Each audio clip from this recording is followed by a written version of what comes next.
Hello students, last video la nama vandu meaning, nature and significance of business finance பற்றி நம்ம வந்து டீட்டெயில்டாக discuss பண்ணோம். இந்த வீடியோவில் classification of sources of funds, ஒரு ஃபண்ட்ஸை வந்து ஒவ்வொரு பிஸ்னஸுக்கு ஏற்ற மாதிரி நம்ம வந்து கிளாஸிஃபை பண்ணி எந்தெந்த சோர்ஸ் மூலிமா அந்த பிஸ்னஸ்க்கு ஃபண்ட்ஸை கொண்டு வராங்க அப்படின்றது தான் நம்ம இந்த வீடியோவில் பார்க்க போகிறோம். இது வரைக்கும் நம்ம சேனலை சப்ஸ்கிரைப் பண்ணாதவங்க ப்ளீஸ் சப்ஸ்கிரைப் பண்ணுங்கள். பெல் ஐக்கானை கிளிக் பண்ணிவிட்டு ஆல் பட்டன் கிளிக் பண்ணிங்கன்னா நான் போடுற வீடியோஸோட நோட்டிஃபிகேஷன் உங்களுக்கு இமீடியட்டாக வரும். டிஸ்கிரிப்ஷன் பாக்ஸில் ப்ரீவியஸ் வீடியோவினுடைய லிங்க் கொடுத்துருக்கேன், அதை கிளிக் பண்ணி பார்க்கும்போது இந்த சாப்டர் வந்து உங்களுக்கு தெளிவாக புரியும். ஓகே, போகலாம். Classification of sources of funds. So sources of ஃபண்ட்ஸை வந்து ஒவ்வொரு பிஸ்னஸுக்கு ஏற்ற மாதிரி எப்படி வந்து பிரிச்சிருக்காங்க அப்படின்றத, எந்தெந்த சோர்ஸ் மூலிமா ஃபண்டை வந்து பிஸ்னஸ்குள்ளே கொண்டு வராங்க அப்படின்றது தான் இந்த வீடியோவில் நம்ம பார்க்க போகிறோம்.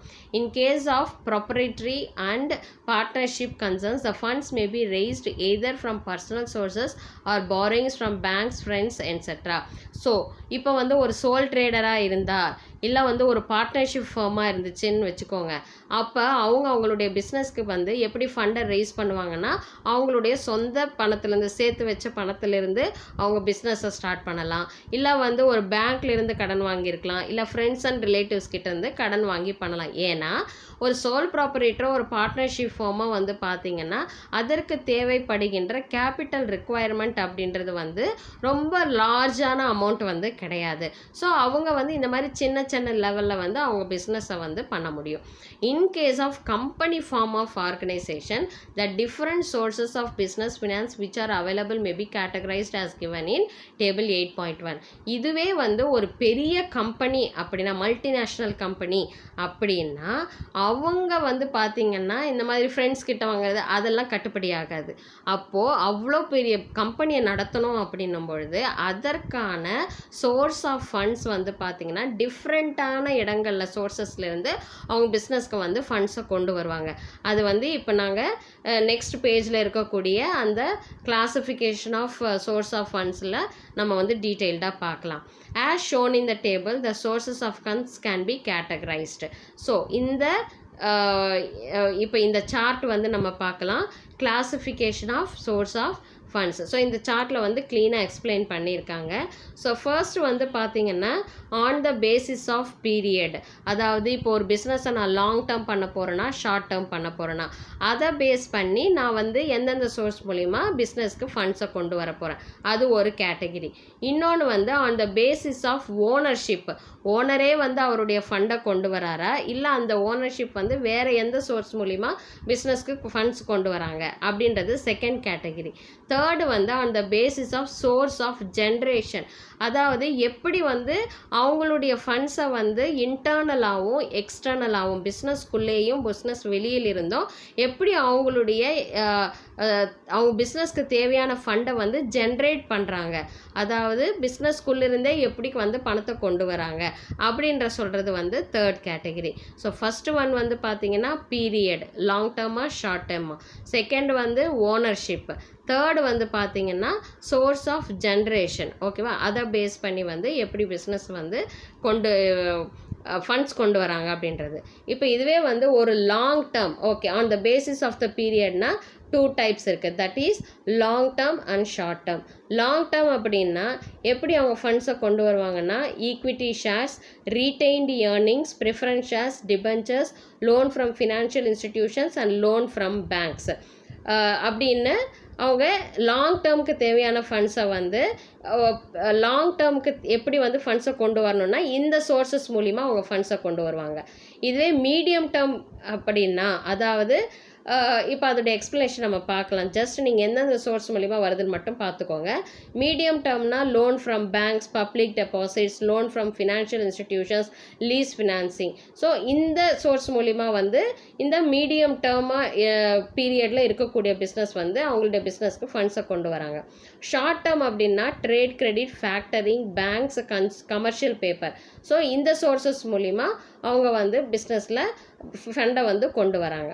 அடுத்தது ஓனர்ஷிப்பில் பார்த்தீங்கன்னா 2 வகையாக பிரிச்சிருக்காங்க. ஓனர்ஸ் ஃபண்ட்ஸ், பாரோடு ஃபண்ட்ஸ். ஓனர்ஸினுடைய ஃபண்டே, அவருடைய ஓன் ஃபண்டே வந்து பார்த்தீங்கன்னா ஒன்று அவருடைய ஈக்விட்டி ஷேர்ஸாக இருக்கும், இல்லைன்னா ரீடெயின்டு ஏர்னிங்ஸாக இருக்கும். ரீடெயின்டு ஏர்னிங்ஸ்னால் ஒரு பிஸ்னஸில் எனக்கு வரக்கூடிய ப்ராஃபிட்டையே நான் என்ன பண்ணுறேன், நான் வந்து அதை பிஸ்னஸ்க்குள்ளே போடுறேன். அதை தான் ரீடெயின்டு ஏர்னிங்ஸு. ஸோ அது வந்து ஓனருடைய பர்சனல் ஃபண்டு. பாரோடு ஃபண்டுன்னா வெளியிலிருந்து வாங்குறது, debentures, loans from banks, loans from financial institutions, public deposits, lease financing, commercial papers. So இந்த சோர்சஸ் மூலியமாக வந்து அவர் பாரோ பண்ணி அவருடைய பிஸ்னஸ்க்கு ஃபண்ட்ஸை ரைஸ் பண்ணுறாரு. இதுவே வந்து சோர்ஸ் ஆஃப் ஜென்ரேஷன் அப்படின்னா இன்டர்னல் சோர்சஸ்னால் ஒன்று ஈக்விட்டி ஷேர் கேபிட்டல், கம்பெனி எம்ப்ளாயீஸே வந்து பார்த்திங்கன்னா கம்பெனியினுடைய ஷேர்ஸை வாங்கியிருப்பாங்க. ஸோ அதை பேஸ் பண்ணி கேபிட்டல் ரைஸ் பண்ணுறது. அப்படி இல்லைன்னா ரீடெயின்டு ஏர்னிங்ஸ், ஆல்ரெடி நான் சொன்னேன், கம்பெனிலேயே ஒரு ப்ராஃபிட் வந்ததுன்னா அந்த ப்ராஃபிட்டையே வந்து இன்வெஸ்ட்மெண்ட்டாக வந்து பிஸ்னஸ்க்கு கொண்டு வருவாங்க. அது வந்து ஒரு கம்பெனிக்குள்ளேயே நடக்கக்கூடிய சோர்ஸ் ஆஃப் இன்கம். அதுதான் இன்டர்னல் சோர்சஸ் அப்படின்னு சொல்கிறோம். எக்ஸ்டர்னல் சோர்சஸ்னால் கம்பெனிக்கு வெளியே ஃபினான்ஷியல் இன்ஸ்டிடியூஷனில் இருந்தோ, இல்லை loans from banks, preference shares மூலியமாகவோ, public deposits, debentures, lease financing, commercial papers, trade credit, factoring. So இந்த சோர்சஸ் மூலியமாக வந்து பார்த்திங்கன்னா வெளியே இருந்து ஃபண்ட்ஸை வந்து ஜென்ரேட் பண்ணுவாங்க. ஸோ இந்த மாதிரி 3 வகையாக வந்து ஃபண்ட்ஸை வந்து ரைஸ் பண்ணுறதை கிளாஸிஃபை பண்ணியிருக்காங்க. அதை நம்ம வந்து டீட்டெயில்டாக பார்க்கலாம். ஃபர்ஸ்ட் வந்து பார்த்திங்கன்னா பீரியட் பேசிஸ்.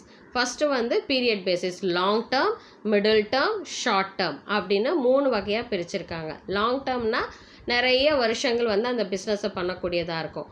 மிடில் டேர்ம்னா ஒரு சர்டன், அதாவது ஒரு மாட்ரேட்டான பீரியட் வரைக்கும் அந்த பிஸ்னஸ் பண்ணுறதா இருக்கும். ஷார்ட் டேர்ம் அப்படின்னா இந்த சீசனல் பிஸ்னஸஸ் எல்லாம் பண்ணுறாங்க இல்லையா, இப்போ தீபாவளி வருது, ஸோ அப்போ வந்து கிராக்கர்ஸ் பிஸ்னஸ் பண்ணுறவங்க அந்த சீசனுக்கு மட்டும் செய்வாங்க. ஸோ அந்த மாதிரி சீசனல் பிஸ்னஸஸ் அதை தான் வந்து நம்ம வந்து ஷார்ட் டேர்ம் அப்படின்னு சொல்லுவோம். அந்த ஷார்ட் டேர்ம் பீரியடுக்கான ஃபினான்ஸு. ஸோ இதை தான் வந்து பீரியட் பேசிஸில் வந்து அவங்க கிளாஸிஃபை பண்ணியிருக்காங்க. On the basis of period in different sources of funds can be categorized into 3 parts. These are long term sources, medium term sources and short term sources அப்படின்னு 3 sources பிரிச்சிருக்காங்க. The long term sources fulfill the financial requirement of an enterprise for a period exceeding 5 years. 5 வருஷத்துக்கு மேலே ஒரு பிஸ்னஸை நான் வந்து பண்ண போகிறேன், கொண்டு போகிறேன் அப்படின்றது தான். அப்போ வந்து எனக்கு என்ன மாதிரியான சோர்சஸ்லேருந்து எனக்கு ஃபண்டு வேணும், லாங் டேர்முக்கான ஃபண்டு வந்து எனக்கு வேணும். ஓகேவா? அப்போது லாங் டேர்முக்கான ஃபண்டு வந்து எனக்கு தேவைப்படுது. எப்போ தேவைப்படுது, என்னோடய பிஸ்னஸ் வந்து 5 வருஷத்தை தாண்டி நான் பண்ண போகிறேன் அப்படின்னும் பொழுது அப்படிப்பட்ட ஒரு ஃபண்ட்ஸ், லாங் டேர்ம் ஃபண்ட்ஸ் எனக்கு தேவைப்படுது.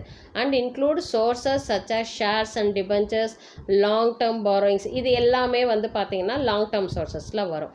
Such financing is generally required for the acquisition of fixed assets such as equipment, plant, etc.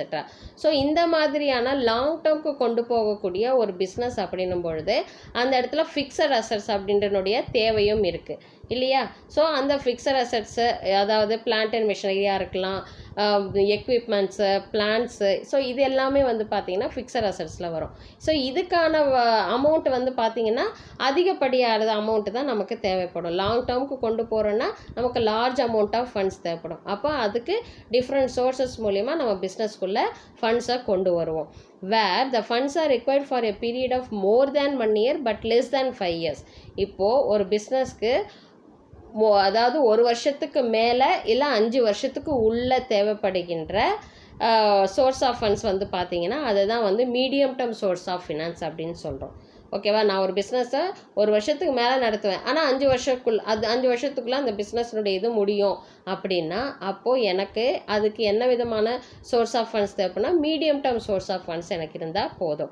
These sources include borrowing. So அவங்க எங்கெங்கெல்லாம் வந்து பாரோ பண்ணுவாங்க அப்படின்னா commercial banks, public deposits, lease financing and loans from financial institutions, இவங்ககிட்டேருந்து இவங்க வந்து borrow பண்ணுவாங்க. Okay, இதே short term funds are those which are required for a period not exceeding 1 year.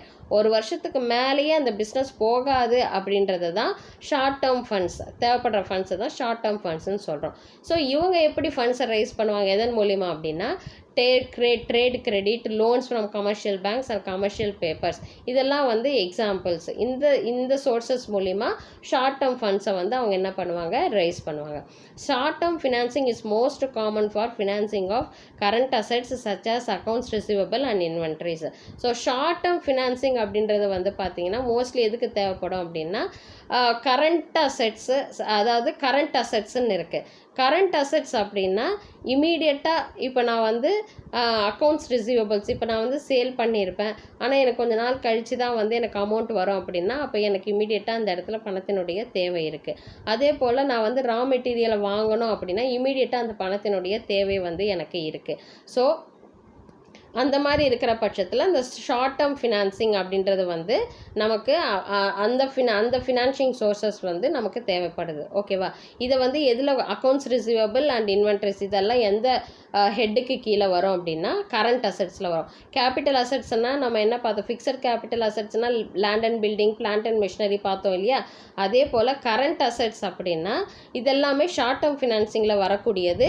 Accounts receivable and இன்வென்ட்ரிஸ்னா stocks, material stock, அதுதான் வந்து இன்வென்ட்ரிஸ்ன்னு நம்ம சொல்கிறோம். So seasonal businesses that must build inventories in anticipation of selling requirements often need short-term financing for the interim period between seasons. So seasonal business எல்லாம் பண்ணுறாங்க இல்லையா, அவங்களுக்கெல்லாம் தான் வந்து பார்த்திங்கன்னா இந்த ஷார்ட் டேர்ம் ஃபினான்ஸ் அப்படின்ற ஒரு தேவை வந்து அவங்களுக்கு ஏற்படுது. Wholesalers and manufacturers with major portion of their assets tied up in inventories or receivables also require large amount of funds for a short period. இப்போ ஹோல்சேலர்ஸ் அப்படின்னு பார்த்தீங்கன்னா அதாவது ப்ராடக்டை ப்ரொடியூஸ் பண்ணுறவங்க கிட்டேயே நேரடியாக போய் அவங்க என்ன பண்ணுவாங்க, பல்காக வந்து ப்ராடக்ட்ஸை வந்து அவங்க வாங்குவாங்க. ஓகேவா? மேனுஃபேக்சரர்ஸ்க்கும் வந்து அதே அது மேலே ப்ராடக்டை ப்ரொடியூஸ் பண்ணக்கூடிய மேனுஃபேக்சரர்ஸ். ஸோ இவங்கெல்லாம் வந்து பார்த்திங்கன்னா பல்க் மேனுஃபேக்சரர்ஸ்னால் என்ன, பல்க் குவான்டிட்டியை தான் ப்ரொடியூஸ் பண்ணுவாங்க. ஹோல்சேலர்ஸ் எல்லாம் வந்து பார்த்திங்கன்னா பல்க் ப்ராடக்டை தான் வந்து பர்ச்சேஸ் பண்ணுவாங்க. அப்போ பல்காக வந்து வாங்குறாங்க. இது வந்து ஈவன் ஒரு ஷார்ட் டேர்ம் பிஸ்னஸாக இருந்தாலும் அந்த இடத்துல வந்து அவங்களுக்கு அந்த பணத்தினுடைய தேவை இருக்குது இல்லையா? அதே வந்து பல்காக வாங்கும்போது லார்ஜ் அமௌண்ட் ஆஃப் ஃபண்ட்ஸும் வந்து அவங்களுக்கு வந்து தேவைப்படுது. ஓகேவா? ஸோ பீரியட் பேசிஸ், அவங்களுடைய பிஸ்னஸினுடைய பீரியடை பொறுத்து தான் வந்து அவங்களுக்கு எந்த மாதிரியான ஃபண்ட்ஸ் வந்து தேவைப்படுது. லாங் டேர்முக்கான ஃபண்ட்ஸ் தேவைப்படுதா, மிட் டேர்முக்கான ஃபண்ட்ஸ் தேவைப்படுதா, இல்லை வந்து ஷார்ட் டேர்முக்கான ஃபண்ட்ஸ் தேவைப்படுதா அப்படின்றத டிசைட் பண்ணுவாங்க. அடுத்தது வந்து பார்த்திங்கன்னா ownership basis. On the basis of ownership the sources can be classified into owners funds and borrowed ஃபண்ட்ஸ்னு 2 வகையாக பிரிச்சிருக்காங்க. Owner funds means funds that are provided by the owners of an enterprise which may be a sole trader or partners or shareholders of a company. Owners ஃபண்ட்ஸ்னால் என்ன அப்படின்னு வந்து பார்த்தீங்கன்னா, ஒன்று அவர் வந்து சோல் ட்ரேடராக இருக்கலாம். சோல் ட்ரேடர்னால் யார், தன்னுடைய பணத்தை இன்வெஸ்ட் பண்ணக்கூடியவர். ஓகேவா? அப்போது சோல் ட்ரேடர் வந்து அவருடைய ஃபண்டு வந்து ஓனர் ஃபண்டு அப்படின்னு எடுத்துக்கலாம். அண்டு பார்ட்னர்ஸ் அவங்களுடைய ஓன் ஃபண்டு தான் அவங்க போட போகிறாங்க. ஸோ அதே போல் கம்பெனியில் பார்த்தீங்கன்னா ஷேர் ஹோல்டர்ஸ். ஸோ இதெல்லாம் வந்து பார்த்தீங்கன்னா ஓனர்ஸினுடைய ஃபண்ட்ஸுக்கு கீழே வந்து வரும். Apart from capital it also includes profits invested in the business. So இந்த கேபிட்டல் அவங்க இன்வெஸ்ட் பண்ணுறது மட்டும் அல்லாமல் அந்த பிஸ்னஸ் மூலிமா அவங்களுக்கு கிடைக்கக்கூடிய ப்ராஃபிட் இருக்கு இல்லையா, அதையும் அவங்க என்ன பண்ணுவாங்க, அந்த பிஸ்னஸ்லேயே மறுபடியும் ரீஇன்வெஸ்ட் பண்ணுவாங்க, மறுபடியும் பிஸ்னஸில் வந்து இன்வெஸ்ட் பண்ணுவாங்க. ஸோ அந்த மாதிரி 2 வகையாக வந்து ஓனர்ஷிப் பேசிஸில் வந்து ஃபண்ட்ஸை வந்து ரைஸ் பண்ணுறாங்க. ஒன்று ஓனருடைய ஃபண்டு, 2வது வந்து பார்த்திங்கன்னா பிஸ்னஸ்லேருந்து வரக்கூடிய ப்ராஃபிட்டை மறுபடியும் பிஸ்னஸ்லேயே கொண்டு போகிறது. The owners capital remains invested in the business for a longer duration and is not required to be refunded during his life period of business. இப்போ ஓனர் வந்து தன்னுடைய பிஸ்னஸ்க்கு வந்து கேபிட்டலை இன்வெஸ்ட் பண்ணுறாரு அப்படின்னா ஒரு லாங் டேர்முக்கு பிஸ்னஸ் கொண்டு போகிறாரு. அப்போ வந்து நான் கேபிட்டல் போட்டேன், என் கேபிட்டலை நான் எடுக்கணும் அப்படின்னு அவர் நினைப்பாரா? கண்டிப்பாக நினைக்க மாட்டார். அதனுடைய அவசியமும் வந்து அங்கே கிடையாது. டில் பிஸ்னஸ்னுடைய லைஃப் பீரியட் வரைக்கும் அந்த இன்வெஸ்ட்மெண்ட் வந்து அவர் பிஸ்னஸில் போட்டதாக தான் இருக்கும். Such capital forms the basis on which owners acquire their right of control of management. So தன்னுடைய பிஸ்னஸுக்காக அவர் அமௌண்ட்டு போட்டிருக்கிறான்னா அந்த பிஸ்னஸை மேனேஜ் பண்ணக்கூடிய நிர்வகிக்கக்கூடிய ஒரு ரைட்ஸு, அந்த பிஸ்னஸை வந்து கண்ட்ரோல் பண்ணக்கூடிய ரைட்ஸ் வந்து யாருக்கு இருக்கும்? அந்த ஓனருக்கு வந்து இருக்கும். Issue of equity shares and retained earnings are those two important sources from where owners funds can be obtain. Owners fund வந்து எப்படி ரைஸ் பண்ணுவாங்க அப்படின்னா, ஒன்று ஈக்விட்டி ஷேர்ஸ் வந்து மூலிமா ரைஸ் பண்ணுவாங்க, இல்லை ரீடெயின்டு ஏர்னிங்ஸ் மூலிமா ரைஸ் பண்ணுவாங்க. இந்த டேர்ம்ஸ், இந்த ரீடெயின்டு ஏர்னிங்ஸ்னால் என்ன, ட்ரேட் கிரெடிட்னா என்ன, இது எல்லாத்தையுமே வந்து அடுத்தடுத்து வர டாப்பிக்கில் நம்ம டீட்டெயில்டாக பார்க்க போகிறோம். அதனால் நான் ஜஸ்ட் ஒரு ப்ரீஃப் எக்ஸ்ப்ளனேஷன் மட்டும்தான் நான் கொடுக்குறேன் இந்த வீடியோவில். ஓகேவா? So next, borrowed funds on the other hand refer to the funds raised through loans or borrowing. borrowed fundsனால் என்னது? கடனுக்கு ஃபண்டை வாங்குறது. இதை எப்படி ரைஸ் பண்ணுவாங்க அப்படின்னா, லோன் மூலியமாகவோ இல்லை கடன் வாங்குவது மூலியமாகவோ ஃபண்ட்ஸை ரைஸ் பண்ணுறது தான் borrowed funds. The sources for raising borrowed funds include loans from commercial banks, loans from financial institutions, issue of debentures, public deposits and trade credit. So இந்த டேர்ம்ஸுக்கான எல்லா மீனிங்கையும் அடுத்தடுத்து வர வீடியோவில் நம்ம பார்க்கலாம். ஸோ இந்த borrowed funds அப்படின்றது வந்து இந்த ஹெட்டிங் கீழே வரக்கூடிய இன்ஸ்டிடியூஷன்ஸில் வந்து அவங்க ஃபண்ட்ஸை ரைஸ் பண்ணுவாங்க.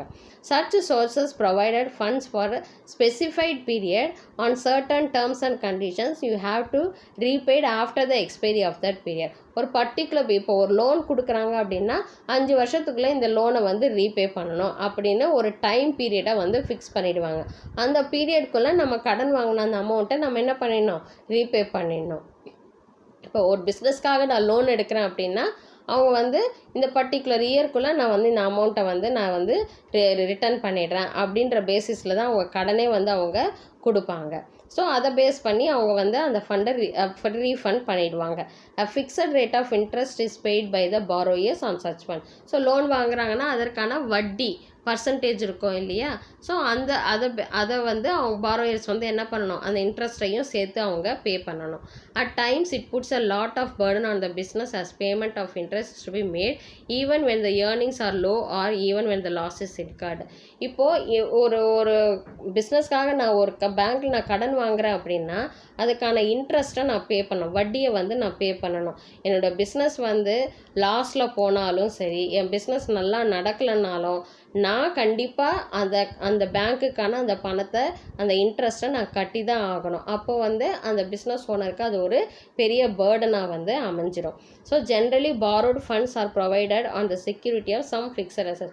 மோஸ்ட்லி ஒரு பேங்க்கில் வந்து நமக்கு லோன் கொடுக்குறாங்க அப்படின்னா நீங்கள் என்ன பிஸ்னஸ் பண்ணுறீங்க, இல்லை எவ்வளோ அசெட்ஸ், எவ்வளோ சொத்துக்கள் உங்ககிட்ட இருக்குது, இதையெல்லாம் பேஸ் பண்ணி தான் வந்து அவங்க என்ன பண்ணுவாங்க? அடமானமாக வச்சுக்கிட்டு தான் நமக்கு லோனே வந்து அவங்க கொடுப்பாங்க. சும்மா எந்த நம்பிக்கையில் அவங்க வந்து கொடுக்க முடியும் இல்லையா? ஸோ அந்த ஃபிக்ஸட் அசட்ஸை பேஸ் பண்ணி தான் அவங்களுக்கான லோனே அவங்க வந்து பாரோ பண்ண முடியும். ஸோ இது வந்து பார்த்திங்கன்னா ஓனர்ஷிப் பேசிஸில். அடுத்தது சோர்ஸ் ஆஃப் ஜென்ரேஷன் பேசிஸ். எப்படி வந்து ஜென்ரேட் பண்ணி பிஸ்னஸ்குள்ளே ஃபண்டை வந்து கொண்டு வர்றது. Another basis of categorizing the sources of funds can be whether the funds are generated from within the organisation or from external source. அதாவது ஃபண்ட்ஸை வந்து நான் ஆர்கனைசேஷனுக்குள்ளேயே ஃபண்டை ரைஸ் பண்ணுறது ஒரு விதம், இல்லை ஆர்கனைசேஷனுக்கு வெளியே இருக்கக்கூடிய சோர்சஸ் மூலியமாக என் பிஸ்னஸ்க்கான ஃபண்ட்ஸை ரைஸ் பண்ணுறது இன்னொரு விதம். அந்த மாதிரி 2 வகையாக வந்து பிரிச்சிருக்காங்க. Internal sources of funds are those that are generated from within the business. ஒரு பிஸ்னஸுக்குள்ளேயே நான் என்ன பண்ணுறேன்? என்னுடைய பிஸ்னஸ்க்கு தேவையான பணத்தை நான் ரைஸ் பண்ணுறேன். இப்போ ஃபார் எக்ஸாம்பிள் வந்து பார்த்திங்கன்னா can generate funds internally by accelerating collection of receivables, disposing of surplus inventories and pluffing back its profit. இப்போ நான் இன்டர்னலாக எப்படி நான் வந்து ஃபண்டை ரைஸ் பண்ண முடியும், கம்பெனிக்குள்ளேயே நான் எப்படி வந்து நான் ஃபண்டை ரைஸ் பண்ண முடியும் அப்படின்னு பார்த்தீங்கன்னா, ஒன்று வந்து நான் யாருக்காவது கடனுக்கு பொருளை கொடுத்துருப்பேன் இல்லையா? ஸோ அவங்கக்கிட்டேருந்து அந்த அமௌண்ட்டை வாங்கி நான் வந்து என்னுடைய ஃபண்ட்ஸை ரைஸ் பண்ணிக்க முடியும். அப்படி இல்லைன்னா டிஸ்போசிங் ஆஃப் சர்ப்ளஸ் இன்வென்ட்ரிஸை, இப்போ வந்து அதிகப்படியான ப்ராடக்டை நான் ப்ரொடியூஸ் பண்ணிட்டேன், அது அப்படியே தேங்கி நிற்கிது அப்படின்னா ஏதோ ஒரு டிஸ்கவுண்ட் ரேட்லேயோ ஏதோ சம்திங் நான் என்ன பண்ணேன், அந்த ப்ராடக்டை நான் விற்றுருவேன் நான். ஓகேவா? ஸோ சர்ப்ளஸாக இருக்கக்கூடிய அதிகப்படியாக இருக்கக்கூடிய என்னுடைய ப்ராடக்டை நான் என்ன பண்ணுறேன், நான் விற்றுட்டு நான் மறுபடியும் என்ன பண்ணுறேன், அதன் மூலிமா ஃபண்ட்ஸை ரைஸ் பண்ணிடுறேன். அதே போல் என்னுடைய பிஸ்னஸில் வரக்கூடிய ப்ராஃபிட்டு, அந்த ப்ராஃபிட்டையும் நான் என்ன பண்ணுறேன், என் பிஸ்னஸ்க்குள்ளே நான் கொண்டு வரேன். ஸோ இந்த ஒவ்வொரு சோர்ஸ் ஆஃப் இன்கமும் வந்து பார்த்திங்கன்னா அந்த பிஸ்னஸ்க்குள்ளே இருக்கக்கூடிய பொருட்களின் மூலயமாகவோ இல்லை அந்த பிஸ்னஸ் மூலமாக வரப்பட்ட ப்ராஃபிட் மூலயமாகவே தான் ஃபண்ட்ஸை ரைஸ் பண்ணுறாங்க. ஸோ அதை தான் நம்ம இன்டர்னல் சோர்ஸ் ஆஃப் ஃபண்ட் அப்படின்னு சொல்லிட்டு சொல்கிறோம். அப்படி தான் வந்து ஒரு கம்பெனி வந்து ஜென்ரேட் பண்ணுது. The internal source of funds can fulfil only limited needs of the business. இப்போ ஒரு பிஸ்னஸ் வந்து இப்போ இன்டர்னலில் வந்து நம்ம வந்து ஒரு ஃபண்ட்ஸை ரைஸ் பண்ணுறோம் அப்படின்னா நம்ம வந்து அதிகப்படியான அமௌண்ட்டை வந்து ரைஸ் பண்ண முடியுமானா கண்டிப்பாக முடியாது. ஏதோ ஓரளவுக்கான ஒரு ஃபண்ட்ஸை வந்து நம்மளால் ரைஸ் பண்ண முடியும். அதிகப்படியான ஃபண்ட்ஸ் நமக்கு தேவைப்படுதுன்னா இன்டர்னல் சோர்ஸ் மூலிமா நம்மளால் ஜென்ரேட் பண்ண முடியாது. ஓகேவா? External sources of funds include those sources that lie outside an organization such as suppliers, lenders and investors. So external sources மூலமா எப்படி கொண்டு வராங்க அப்படின்னு பார்த்தீங்கன்னா சப்ளையர்ஸ் மூலமாகவோ இல்லை வந்து நமக்கு கடன் கொடுக்கறதோ இல்லை வந்து கம்பெனியில் இன்வெஸ்ட் பண்ணுறதோ இதன் மூலிமா வந்து நான் எக்ஸ்டர்னல் சோர்சஸ் மூலிமா பிஸ்னஸ்க்கு ஃபண்ட்ஸை ரைஸ் பண்ணுறேன். when large amount of money is required to be raised, it is generally done through the use of external source. அதிகப்படியான ஃபண்ட்ஸை என் பிஸ்னஸ்க்கு நான் ரைஸ் பண்ணணும் அப்படின்னும் பொழுது அப்போ நான் இன்டர்னல் சோர்ஸை சூஸ் பண்ண மாட்டேன், எக்ஸ்டர்னல் சோர்சஸ் ஆஃப் ஃபண்டை தான் நான் என்ன பண்ணுவேன், சூஸ் பண்ணுவேன். அப்போ தான் என்னால் வந்து லார்ஜ் அமௌண்ட் ஆஃப் ஃபண்ட்ஸை வந்து என்னால் ரைஸ் பண்ண முடியும். External funds may be costly as compared to those raised through internal sources. எக்ஸ்டர்னல்லேருந்து நான் வாங்குறேன் அப்படின்னாலே நான் என்ன பண்ணோம், நான் வந்து ஒன்று வட்டி கொடுக்கணும் இல்லையா? ஸோ கண்டிப்பாக என்னுடைய பேர்டன் வந்து அதனால் அதிகம்தான் ஆகும் எனக்கு. பட் வேறு வழி கிடையாதுன்னும் பொழுது லார்ஜ் டேர்ம் ஆஃப் ஃபண்ட்ஸ் எனக்கு வேணும் அப்படின்னா நான் கண்டிப்பாக எக்ஸ்டர்னல் சோர்ஸஸ் தான் அப்ரோச் பண்ணணும். In some cases business is required to mortgage its assets as security while obtaining funds from the external sources. இப்போ ஒரு வேளை வந்து அதிகப்படியான ஃபண்ட் தேவைப்படுதுன்னா பிஸ்னஸில் என்ன பண்ணுவோம், என்னுடைய ஃபிக்ஸட் அசட்ஸ் என்னுடைய சொத்துக்கள் எல்லாத்தையும் நான் என்ன பண்ணுவேன் அடமானம் வச்சுட்டு கூட நான் வந்து பிஸ்னஸ்க்கு தேவையான அமௌண்ட்டை வந்து நான் ரைஸ் பண்ணுவேன். So issue of debentures, borrowing from commercial banks, financial institutions and accepting public deposits are some of the examples of external source of funds commonly used by the business organization. So இந்த debentures இதை பற்றி எல்லாமே வந்து அடுத்தடுத்த வீடியோவில் வந்து நம்ம பார்க்கலாம். இதெல்லாம் வந்து பார்த்திங்கன்னா ஒரு எக்ஸ்டர்னல் சோர்சஸ் மூலிமா ஒரு பிஸ்னஸுக்கான ஃபண்டை வந்து ஜென்ரேட் பண்ணக்கூடிய ஒரு சோர்சஸ் இதெல்லாமே.